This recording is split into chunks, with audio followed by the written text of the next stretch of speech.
Bienvenue dans une nouvelle vidéo cétose, sport et cancer. Pardon ailleurs.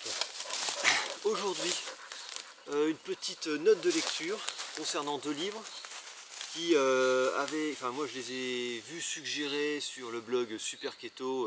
Je mettrai la rubrique correspondante en dessous de la vidéo, dans la description. Deux très bons livres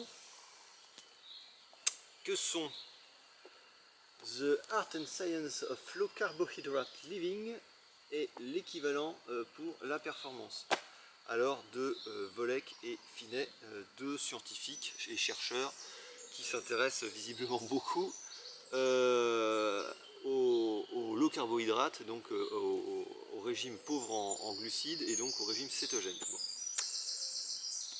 Alors, on va essayer de la faire assez courte. Ce sont deux excellents livres, je les recommande vraiment à évidemment des personnes qui maîtrisent un minimum l'anglais. Alors c'est pas de l'anglais très compliqué, si vous êtes motivé et que vous maîtrisez un petit peu la langue, un petit dictionnaire d'anglais à côté, vous allez vous en sortir.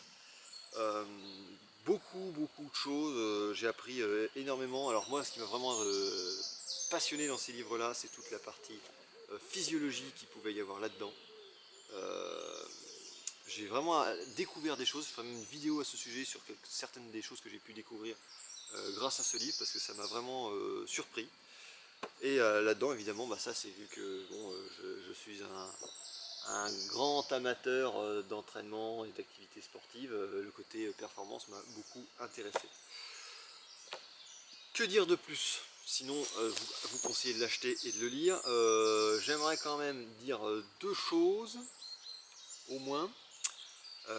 La première, c'est que finalement, dans ce livre-là, il y a quand même au moins un bon tiers du livre qui me paraît annexe et qui aurait très bien pu être élagué.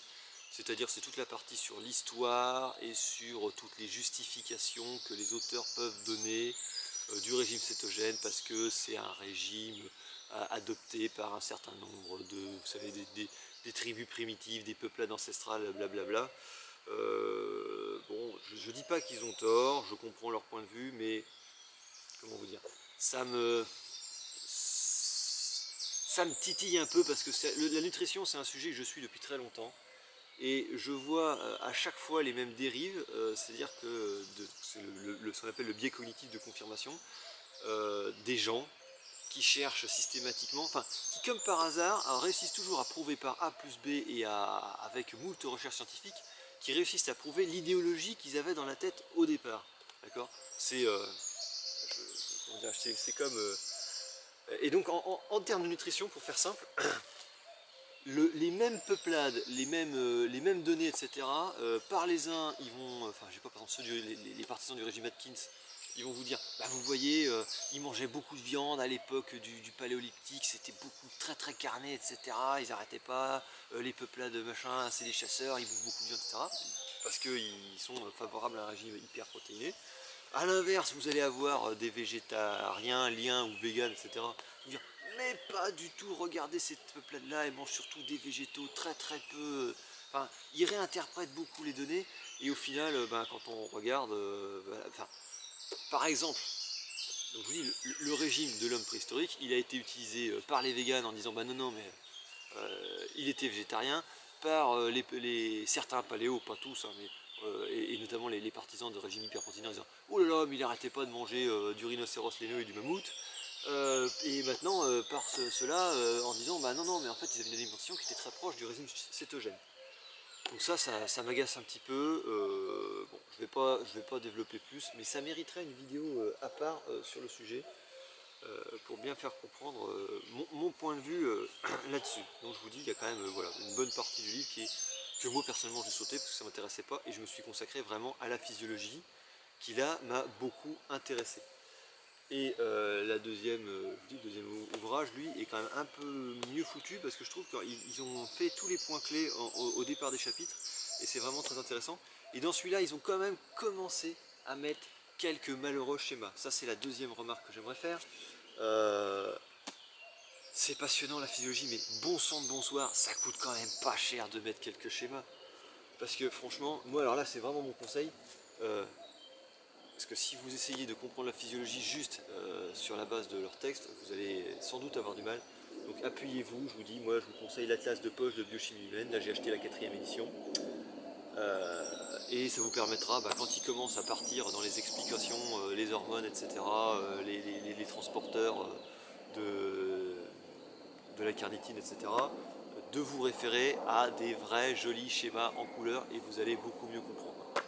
Donc ça, c'est mon conseil. Et j'aurais, enfin voilà, si jamais ils refont une réédition, mettez-nous des schémas. Bon.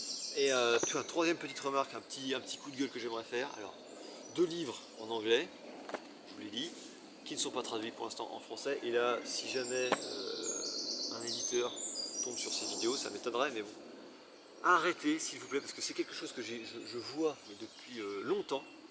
C'est qu'il y a pas tous, mais un certain nombre d'éditeurs, et pas forcément ceux qu'on croit, qui nous prennent vraiment pour des andouilles. C'est-à-dire que les livres qu'on traduit en français, ce sont des livres dont le niveau scientifique vraiment est ras les pâquerettes.